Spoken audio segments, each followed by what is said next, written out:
Hello, everyone. My name is Nicolas Matteo. Welcome to another episode of the Limitless podcast. I'm here to step in for Sam, and today's guest is Henry from Drydox Restoration. Yes. So Henry's want to say thank you for being here. So I just wanted Thank you for inviting me. You're welcome. So I just wanted to ask you a couple of questions. So first off, tell us a little bit about yourself. How'd you get started with this company? Okay. My background goes back to I was born and raised in Fishtown in Philadelphia. White collar neighborhood. Everybody works. Everybody knows everybody. As I got older, I had a little bit of a background in the boozing. So that took a turn for the worse there later on in life. 12 years span of drinking and, alcohol and drug abuse. So, I just want to get that out there. That's my background there. So January 2nd of 2025 will be 13 years. And, early, maybe 2 to 3 years into my sobriety, I just didn't want to work for anybody anymore. I got tired of making other people money. So it literally happened just like this. I was sitting at my nephew's table, and I said, I want to open up a business. I said, I don't want to work for anybody anymore. He said, why don't we go into a restoration company? Why don't we go to a restoration business? Now, at this point in time, I know nothing about it. Zero, nothing. But I do have a background in construction. I've been in construction for a lot of years. He actually worked in the restoration industry. So we devised a game plan, and that was almost 9 years ago. Is when we opened up Drydox Restoration. We are in PA, we are in New Jersey, and we don't want to be in Delaware. No. Not even North Delaware? No. And pretty much, it's been a rocky road since. A lot of lessons learned, avenues we had to cross, and just when you think all right, I have this figured out, you get slapped right in the mouth with something else. Mm-hmm. Reality likes to punch you pretty hard sometimes. Backgrounds, we could sit here for days and days and talk about backgrounds and stuff like that, but that was pretty much a sum up to get us, to the next question. Wow. Okay. Wow. So you said you've been in this business for over 9 years. Yeah, October was 9 years. Yeah. Yeah. So you say that you've had a lot of lessons learned. What would you say was like the biggest or the most important lesson that you took from being in this business? So when we started out, it was me and my nephew Adam. We were doing all the work, and of course, me and Adam, we work well together because we're bookends. He's the total opposite of me. So Adam is more laid back, he's more calculated, and he is more tech driven. He understands technology a lot better than I do.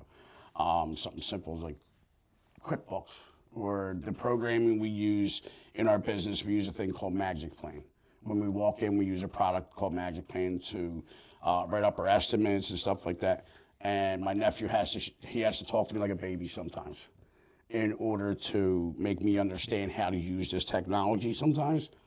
But it's a positive once I figure it out. Because, 2 years ago, we were still drawing everything out on paper. Mm-hmm.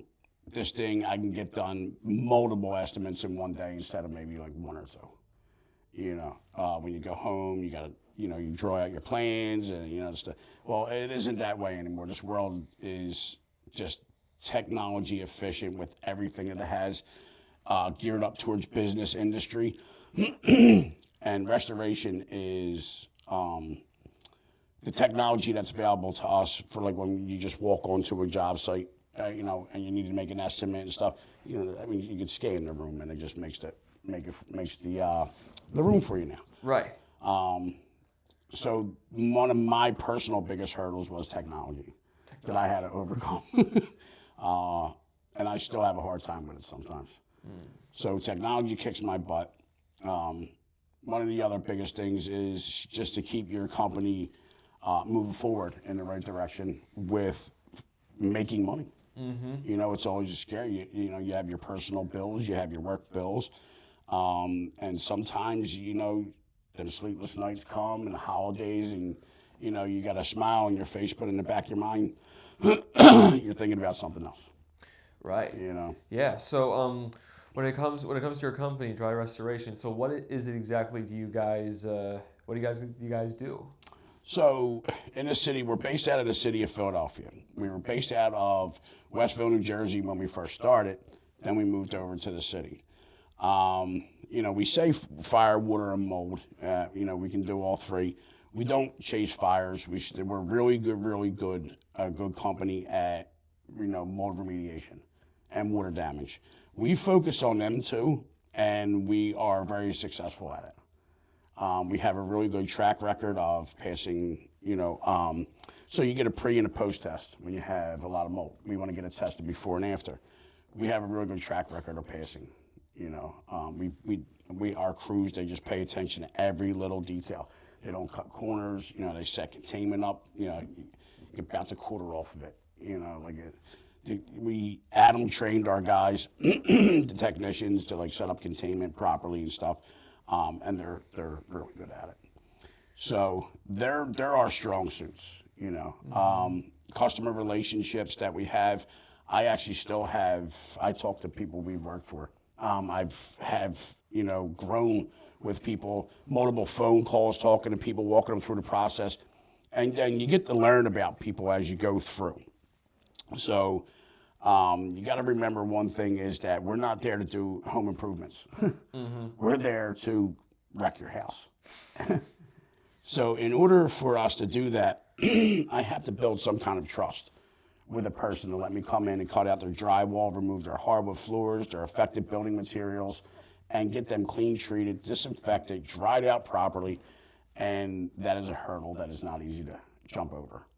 Right, I mean, you're literally going in there and destroying their house. Yeah. Yeah. So you guys talk with a lot of real estate brokers or realtors, because I'm trying to get into real estate myself, Okay. and we hear a lot about how realtors need to know what's going on inside a house as far as do they have lead-based paint? Yep.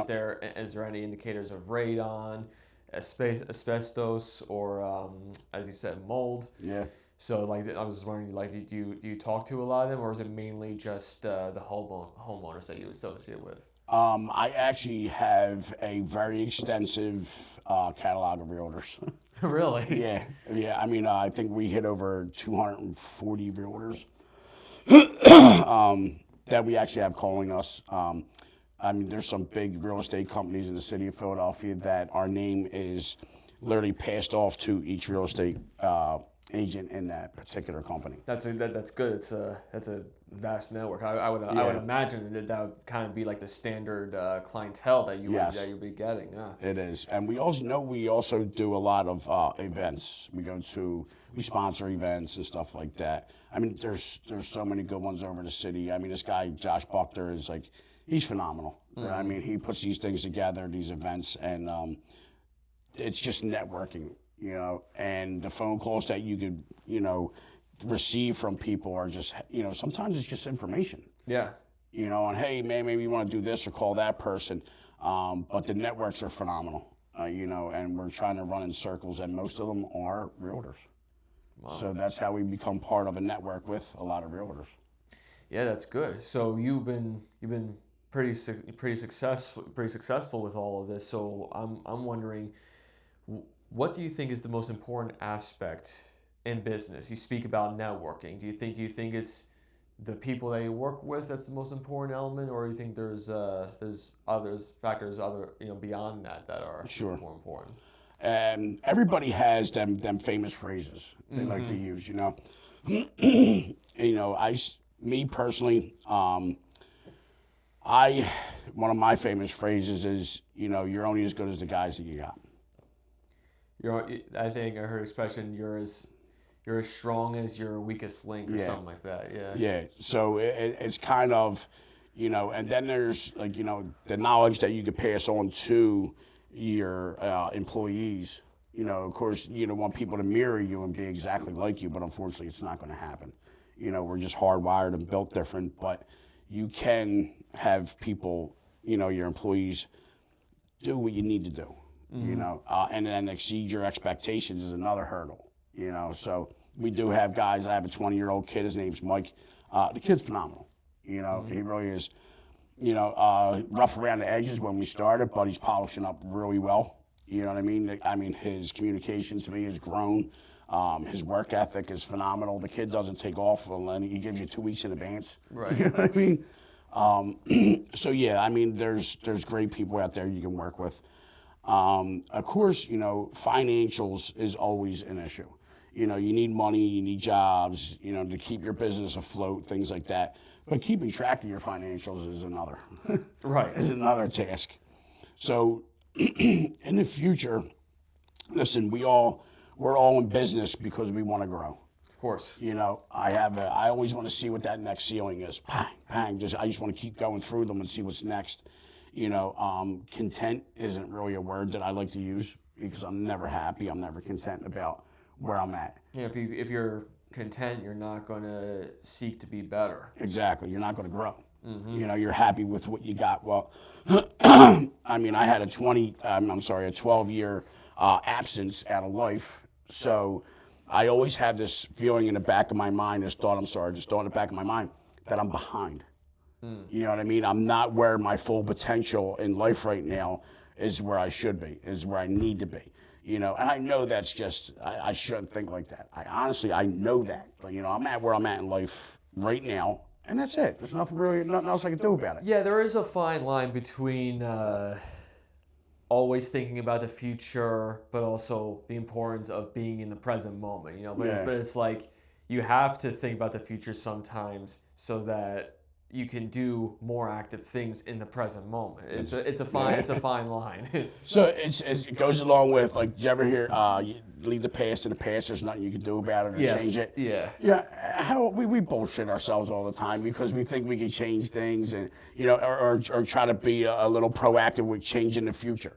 You know, they're just, that's control, that's obsession. You know what I mean? To me, we can only predict so much. Of course. And that's from knowledge. You know, you gain that along the way. You know, when you gain experience, you learn, you know, people, you can actually predict shit before people even do it. It's just like with me. I'm a day trader. I'm always going back and trying and thinking, oh my God, if I bought at this level or sold here, I would have made X amount of money instead of losing it. But it's like, but I think the past could also just serve as just obviously a really good lesson to just not repeat the same mistakes over and over again. Because the same old talking about expressions, doing the same thing, expecting a different result is literally the definition of insanity. So, I think that the past can just really just give you lessons just as long as you just don't think about it too much. Okay, you learned your lesson, now move on to what you're going to do today so that it doesn't happen again. Yeah, you can't make the same mistakes over and over. Yeah. You know, or else you do stay stuck in the past because you're making the same mistake as you did in the past. Of course. How are you doing with cryptocurrency right now? Well, cryptocurrency, I'm doing very well because you know who's gonna be in office now. Yeah, buddy. But my trading is actually what I love about it is this is off topic, but you can make money when stuff goes down by taking what we call short positions. But that's a whole other topic for maybe another podcast for day trading. Is that selling high and then rebuying low? It's more like if I see a good demand for a price to go up, I wait for price to come back to that zone, and then I take my buys. Okay. Same thing for. We'll be talking. Yeah, a little bit, yes. So, in regards to you just being a business owner, I was just curious, what to you is your favorite part about being a business owner, whether that's you having financial freedom, you having control over your life, authority, you benefiting so many people, and what is your advice for aspiring business owners that would want to be in your position? Maybe not for maybe not for a restoration company, but for just a company altogether. Sure.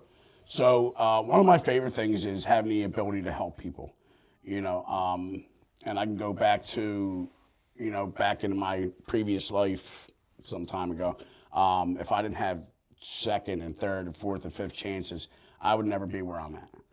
So I love to help people. I still get phone calls to this day. People, hey, Hank, can you help me out? You know, and I will in a heartbeat. You know, as long as I know that it's for the right reasons. So, and as far as like my favorite part of my job on a daily basis is meeting people. You know, I love networking. I love talking to people. I mean, I constantly help. People throw this word around a little too much. So I can go back to me. I have to present myself to someone to say, hey, let me rip your home apart. But I also am through communication with these people throughout the duration of the whole project. So I'm in there first. Then you have reconstruction. Then we're still dealing with the insurance companies. So if you can imagine how many people that our clients, are asking me, hey, Hen, what do I do about this? I sit on the phone. I had a 48-minute phone call the other day. And I don't like to sit on the phone 48 minutes. But this husband and wife, I had them both on the phone at the same time, walking them through the whole process of how this is going to start, how this is going to finish, and everything in between. That's the stuff that makes me feel good because they got something out of it. And they also feel when you hear someone have a sigh of relief that they understand, that's beneficial. Like, I mean, that's stuff I like giving to people. Yeah, you like giving people reassurance that, like, you know what you're doing and you're looking out for what's best for them. Yeah, exactly. You know, and then throughout the duration of the project while we're there, you know, we're very neat and we're very clean on the job, which is like some people are like, oh my God, I didn't know you guys literally laid floor protection down from where you walked in to where you're working. Yeah, your home is our home. That sounds like a sales thing too, but it's not. We thrive on that. You know, you can look at our reviews and read them, and it's like people are just excited, you know, about how clean we are. Yeah. What were the other questions? The other question was, what are your short-term versus long-term goals for the company? Gotcha. Short-term is actually right now I am trying to network into different areas. I want to do more work out in Bucks County. So I think if we had to throw numbers on, like around 85% of our work is concentrated within the city of Philadelphia. We do Jersey too. We have some jobs over here. But we don't get too many up in Bucks County. So the short-term goal right now is to expand out that way. Long-term, if you ask me, I want to grow like crazy. If you ask my nephew, who's also my business partner, he would say he wants to grow into franchise. That's the name of the game in restoration, is franchising. You know. So we both have different goals. I would listen, if we can get to that franchising goal, then let's do it. You know? Yeah. But I like to put numbers on trucks. I want to see 10 trucks in my yard. You know, that's a long term. Right now we have 3, so we're only 7 short. You know, and of course each year I want to expand. I want to grow, and then there's the financial goals as well. You know, I want to be a multi-million-dollar company. You know, in the long terms. And if I'm not growing, then what am I even doing in this industry? What am I even doing in business? Yeah, there's I think there was we did what do you call it? I forget the guy's name, but we had a Zoom meeting with him last week, and he was talking about if you're not growing, then you're losing, or no, it's like if you're not winning, you're losing. Like you're not going to be stationary, you know, especially with business. If you're not growing, you're getting smaller, and something like that. Yeah, you constantly have to keep moving. You know, I mean, and in our industry, it's evolving. Listen, mold evolves. It's a living organism. It wants to live. You know, so mold evolves. We have to evolve along with that process, just like we do with business and anything else. And that's the way that I think about it, is we're literally battling something that's alive, you know? And again, we can go back to, I'm not making home improvements. Right. You know, so strategies on, you know, making that less of a hard fall for a client or something like that is also a short-term goal of mine. You know, whether it's literature or paperwork or, you know, here you go, this explains a lot. This is the whole process. And in the past, Adam has, you know, drawn up flyers and stuff like that, and that's his strong suit, stuff like that. And me, my strong suit is, here you go. Right. Read this will help you, you know. Yeah, so when it comes to the things that you guys are trying to like destroy when it comes to these living organisms, what do you like? If you don't mind sharing, what exactly is your like step to step process Okay. to like eradicate it, and if there's any advice you can give to the Sure. homeowners to avoid certain things like Hmm. mold or asbestos or radon. Yeah. I mean, obviously, lead-based paint is just something that was, done for homes that were made prior to the 70s. Yeah. So I don't know, they can really like avoid that. But yeah, we'll talk about your step-by-step process. So usually we refer out an IEP, which is an independent environmental professional. We use science to back us up a lot. So what they do is they come in, they take an air quality sample, or they'll take a tape sample, swab sample. Them samples go off to the lab. They come back, we identify exactly what type of mold it is, the particles per million, which is, that's what we're testing on. So if you take a common household mold, which is aspergillus, okay, that's in your household plants. We're constantly living trees and stuff like that. Aspergillus is everywhere. It's just not detrimental to us, on a high level. So when you get into like a city basement, you find your Stachybotrys and, your more black molds. So we need to know what we're dealing with before we go and attack it. We need a game plan. The IEP gives us our game plan. We identify, then we come up with a protocol. So we have a thing that's written out for us called, it's a booklet we follow, which is called the IICRC. The S500, the S550, all these jobs that we come across is writing in books on how we're supposed to proceed and take care of that.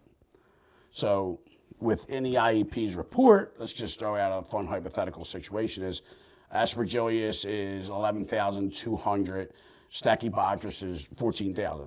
So that's pretty high. Like 150 aspergillus is okay. That's living, that's plants, We go into a basement, we section off a basement, we cut it off, we establish negative pressure with containment. So then, if the mold is present up, it all depends on what you have down there, whether it's like this wooden table, is it porous? Yeah, I mean, it's got a seal of varnish over it, so we wipe this, have it back and clean it, treat it, make sure everything's dried out properly. Fabrics, can't guarantee they can be cleaned because mold can live in there. It's very porous. So that's where the parts come in as we can't guarantee it, so we literally have to get rid of it, usually. I used to think that mold would only be something that would form on just walls. I didn't think it would like furniture it would ever get on there. Yeah. So every time you open and close the door, you create a vacuum in the room. You pull and push air. So if mold's on the wall, you suck it right off and it lands somewhere else and starts growing. It wants to live. It wants to feed. It wants to move. So a lot of times when you see that black mold, like the black streaky stuff, that's fecal matter from mold moving. Yeesh. Because it lives, it eats, and it moves. It grows, and it wants to keep moving. So if you can imagine, you don't see mold in a wall. It's dark, it's damp, it loves being there. It has food source, drywall, stuff like that. It's living. It's having a party behind your walls. It's just growing. So the general rule of thumb that we have in our industry with dry docks, I tell all my guys is what you see on the outside is generally 50 to 60% worse on the inside. If you run with that rule of thumb, you're already prepared for what's on the inside. So if you're working in a containment area, you have negative pressure established, you're removing affected building material, you kind of already know what's behind the wall because you've seen it. Excuse me, you've seen it 200-300 times already. So you work in the city homes, they're all put together the same, And that's what makes us better at what we do is because we've done it so many times. You get to know what's going on before you even know visually have it. Like if you can't see behind the walls, we have moisture meters, thermal imaging and stuff like that. But you can't see the mold behind the wall. We know what's going on because we did it so many times. Okay.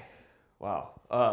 Well, when I start flipping my own houses, I know who to go to. Call me. Just call me. We'll inspect it. So it definitely seems like a lot of homeowners they would rather just pay someone, to use your services to eradicate this mold or any other, maybe like life threatening or something that's like contagious inside their home. Yeah. But what would your advice be for homeowners to avoid such a contagious environment? Yeah. So avoiding it is kind of hard. So it's inevitable. I mean, we have a few things like when in doubt, tear it out. Like if you're not sure, just remove it. Just get rid of it, get it out of there. Yeah. Because again, it's a guessing game, and chances are it's affected. So like even basements, like dehumidifiers, basements are sub-level. They're underground. They're going to have moisture. No matter what way you skin it, you should always have a dehumidifier in your basement. Preferably when you don't have to dump the drawer out because, nobody wants to dump empty drawers. So you get one with a little pump in it. It's called a bilge pump or a sump pump within inside of it. They're helpful, and you can buy them. I mean, they're not very costly. I mean, you can get one for $300 from Depot, and they do up to 4,500 square feet. You set the relative humidity on it, and it's keeping your basement dry. That's one step that you can take. Now, like attics in Jersey and stuff like that that's a constant. You get a roof leak, you get your roof fixed, you're not thinking all that moisture came through and it's sitting in your insulation. And next thing you know, that party's starting in the attic with the mold because there's all moisture. It's getting nice and humid up there. The sun's beating on the roof. It's hot. Well, now it's an even better area. You got like the rainforest inside of your attic. Oh, okay. That actually goes into my my next question.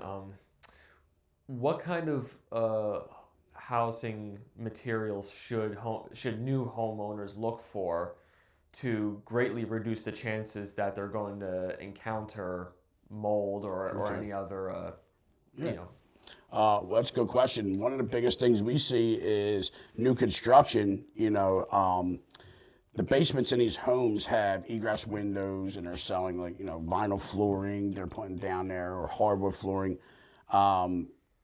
Again, sub-level water. We're seeing egress windows leak like crazy, because they actually have drains in them. They keep getting clogged, and then the water just comes right in through the window, or right down the windowsill, and then the floors are ruined.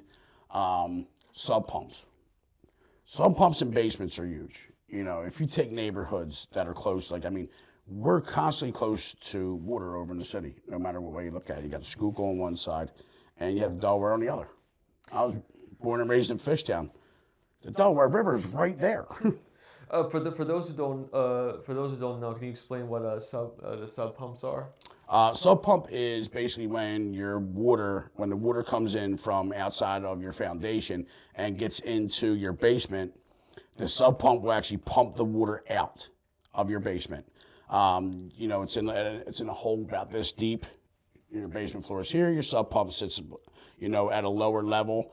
Water collects into that bin, and it pumps it out. You can have a French drain system installed around the perimeter of your basement, so if water does come in, it's actually rerouted and directed into that sub pump, and then the water gets pumped out, which is something that's happening a lot right now. We're seeing a lot of French drains being installed on brand new homes.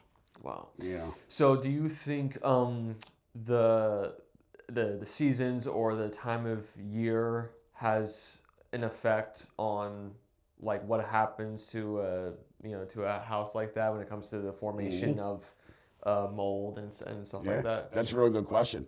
The older homes that are brick and mortar and stuff like that can stand the test of time.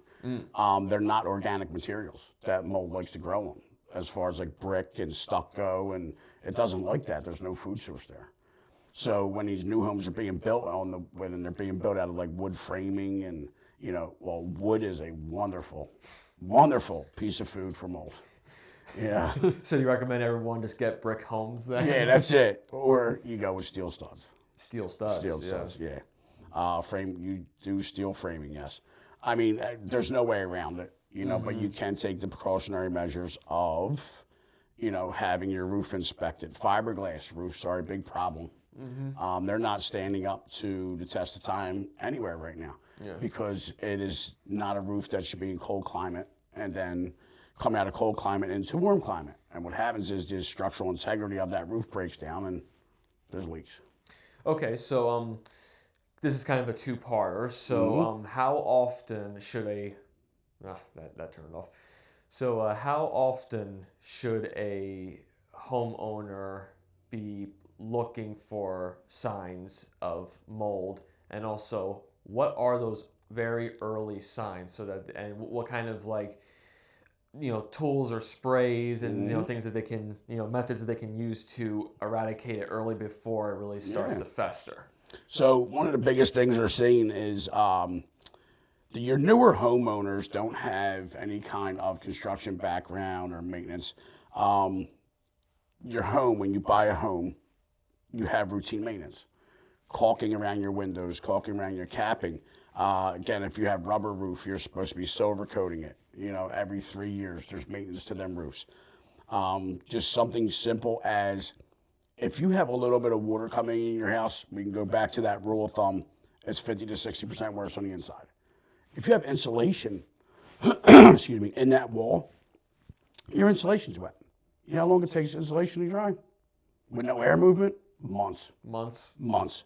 So if you can visualize it or think about it as a sponge insulation goes in your wall this thick. If it gets wet, it's literally that thick. Wow. So that's a sponge. But what I would say first and foremost to the homeowners is learn your routine maintenance on your property. Again, we can go back to all the realtors that call us. We go out and we actually inspect, hey, you need to get this done. We give them sometimes 18, 19, 20, 25 different areas. Something simple as having around the perimeter of the home caulked for where the concrete ground meets the side of the house, right in that crevice there, water. You have an alleyway or a breezeway that comes down from your yard where water runs down. It gets right into them cracks and crevices and gets in your basement. That's just one. If you have a brick home, you need to get brick pointing done. That's a constant maintenance. Brand new construction, pay attention to your siding or whatever, the outside of your home, whatever it is built with, take pictures, reference it. You can literally see if your home is built with siding. If it's nice and flat when you buy the home and then it starts rippling, that's a problem. Wow.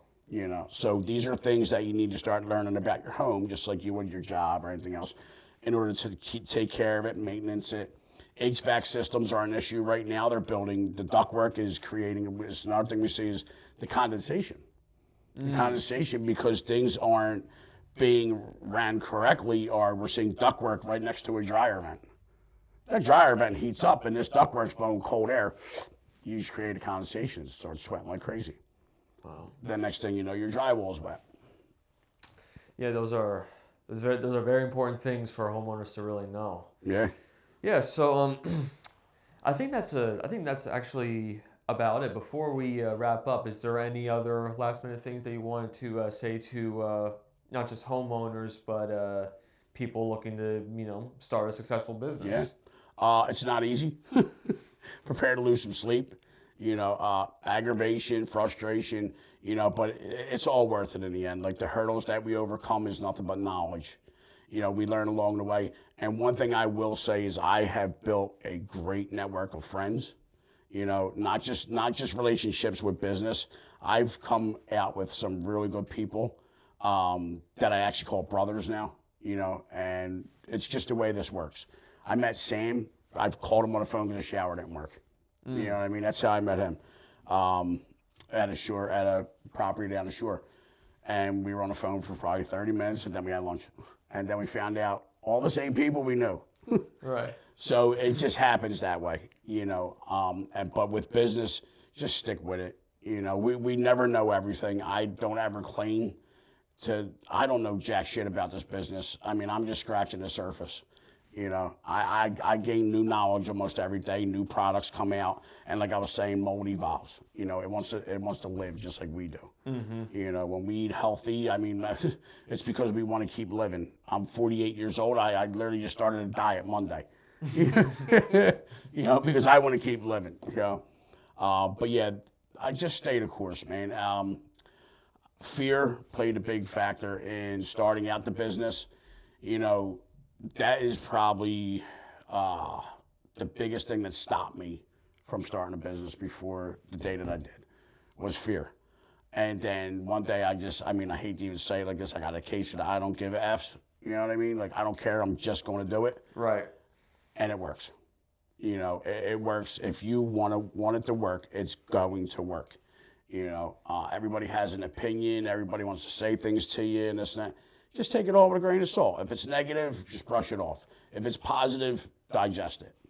You know? It's better to live a life of mistakes than a life of regret. Exactly. So. There it is. He just summed it all up. Pretty much, yeah. All right, guys. Yeah. Well, this was another episode of Limitless. I want to thank Henry for coming here. I'm going to post a link for his company in the descriptions below. And with that being said, have a nice day. Thank you.